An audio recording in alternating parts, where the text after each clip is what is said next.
audio jungle.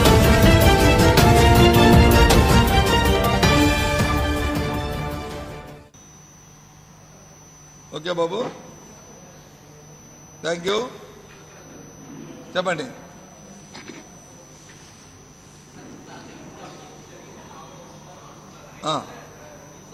బాబు ఎవరు మాట్లాడకండి దయచేసి ప్లీజ్. ఎస్ ఎస్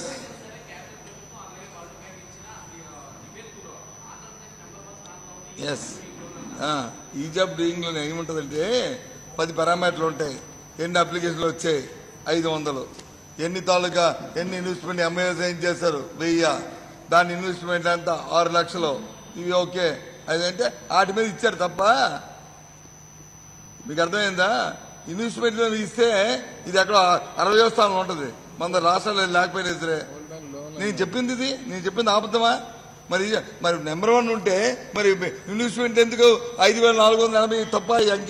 ఎంకి తప్పని చెప్పానండి. కాదు ఇన్వెస్ట్మెంట్ ఇంత కాదు అని చెప్పానండి. ఏంటంటే ఈ పారామీటర్లకి ఎవడు అన్ని నింపుతారో ఆయన దాంట్లో మేనేజ్మెంట్ లో ఫస్ట్ కదా.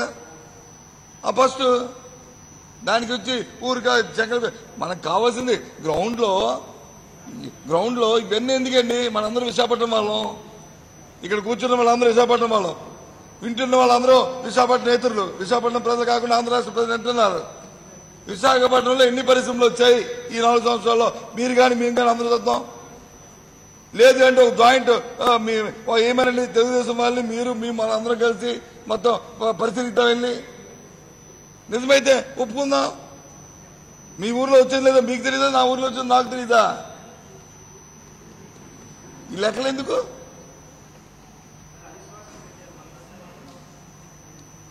గతసారి విశ్వాసం మేము పెట్టాము కాదని జోక్ అన్నారు. ఇది ఏం జరుగుతుందో తిరుమల అన్నారు. మన్నాడు తెలుగుదేశం పార్టీ లేదు మేము పెడతామన్నారు. మరి పెట్టండి అన్నాం. అప్పుడు ఏం జరిగింది? అందుకే ఏదైనా ఒక ఇష్యూని తీసుకున్నప్పుడు చిత్తశుద్ధితో కమిట్మెంట్తో మాట్లాడాలి.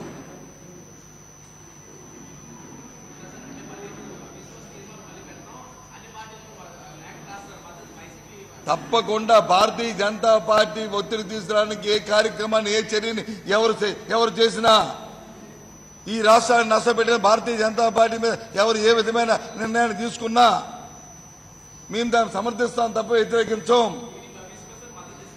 మధ్యలో మాకు ఓట్లు ఉంటాయి కదా.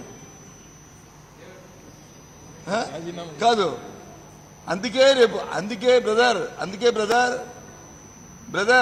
అందుకే రాజ్యసభలో వైస్ చైర్మన్ జరిగే ఎన్నికల్లో ఇంకా ఎప్పుడో నోటిఫికేషన్ ఇస్తారో ఎవరో మాకు తెలియదు, కానీ ముందే ప్రకటించాం.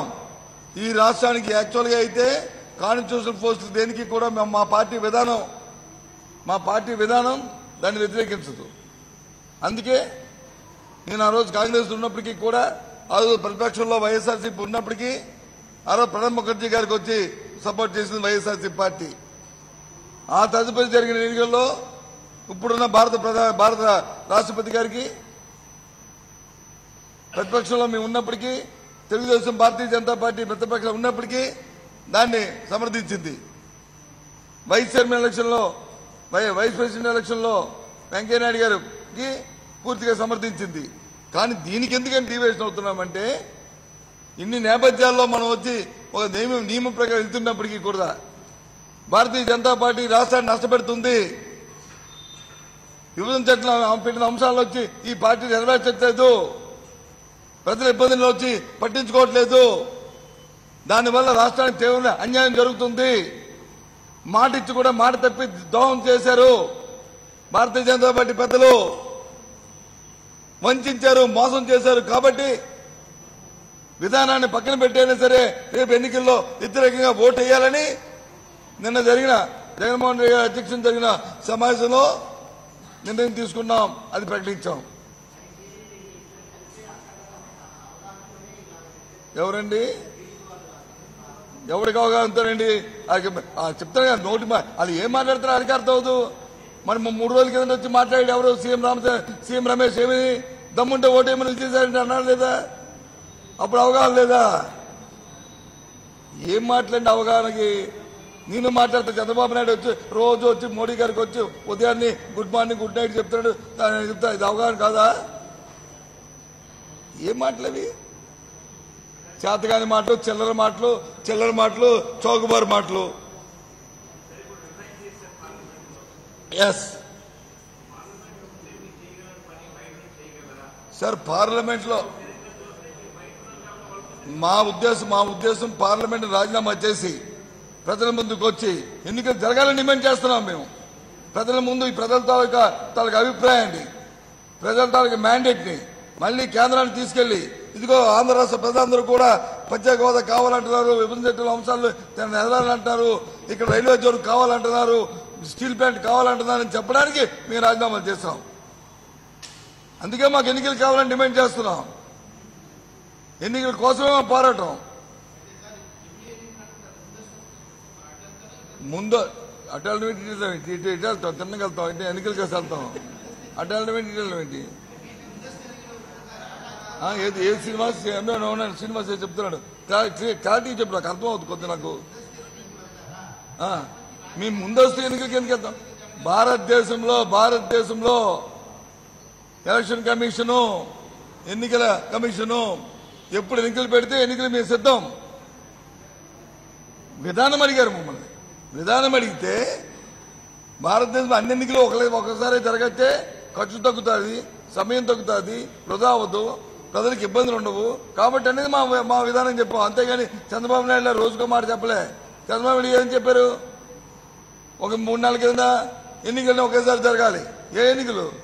ఎమ్మెల్యే ఎంపీ ఎన్నికలు కాదు, తో పాటు సర్పంచ్ ఎన్నిక, ఎంపీపీ ఎన్నిక, జడ్పీటీసీ ఎన్నిక. మళ్ళీ నిన్న ఏం చెప్పారు? అమ్మమ్మ వాళ్ళకి కాలదాడడానికి వీల్లేదు, వాళ్ళ ఎన్నికలు రానివే, మా ఎన్నిక మాయమన్నారు. అది ఆయన తిప్పుతున్నాడు యూటర్న్ లో. అందుకే ఎవరో చెప్పారు అది యూటర్న్ అంకుల్ అని పేరు పెట్టారండి. నిజం. ఎస్, యూటర్న్ ఎందుకు? ఇది ఇంటర్న్ దిగుతారండి బాబు, విశాఖపట్నంలో సందుల్లాగా. బ్రదర్ మాట్లాడతాను సార్. తమరు ప్లీజ్ చెప్పండి సార్.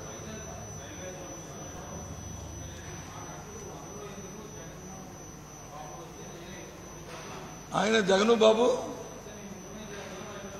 మేమెప్పుడు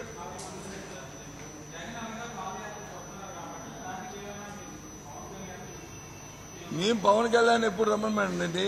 పాపం లాస్ట్ టైం ఒకసారి పవన్ కళ్యాణ్ మాటని ఆయన చెప్పారు, ఏమని? ఎన్సీ పెట్టండి, నేను దేశమంతా తిరుగుతాను ఆయన, అందరు నీకు పొక్కు కడతా అన్నాడు. నిజమే కాదు ఆయన. మనం చేయడం ధర్మం కదా. ఎందుకంటే రాష్ట్ర ప్రయోజనాల కోసం, ప్రత్యేక హోదా కోసం ఎవరేం చెప్పి వినాలనేది మా విధానం. పవన్ కళ్యాణ్ చెప్పారు కదా అని చెప్పని మేము ఎన్సీకి రెడీ అన్నాం.